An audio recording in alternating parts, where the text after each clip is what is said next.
Okay, we're actually starting to get some video requests now for our little series of starting up some of the engines that have been not run for donkey's years on this channel. So what we have now is the scrap Suffolk engine, an engine that I pulled off of a big old junk pile that was at an allotment not too far from where I live. And this is exactly how it came out of that junk pile, with all the bottom of the cowling rotted away. It was completely seized up. It really didn't look like there was much hope for it, to be honest, when I first picked it up.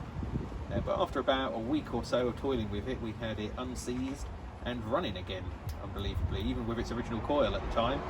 But that soon died, so we changed the coil on it, and then the block cracked at the back, and the head bolt fell out of it, and it kept on blowing head gaskets, so we had to bodge that.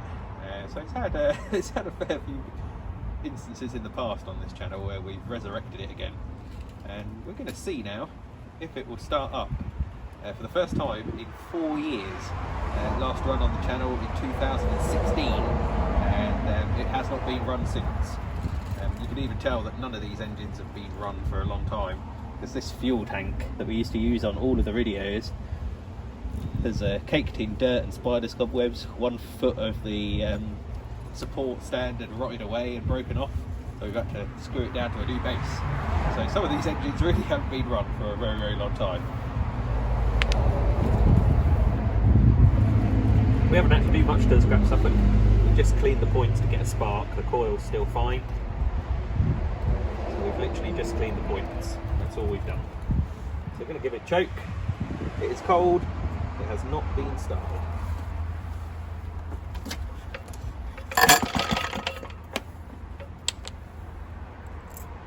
Usually I've got my feet on top of the stand because there's no support really for the cowling on this side.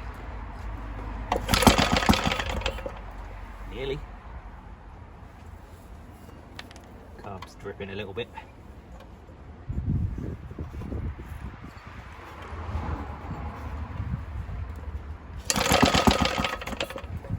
So close.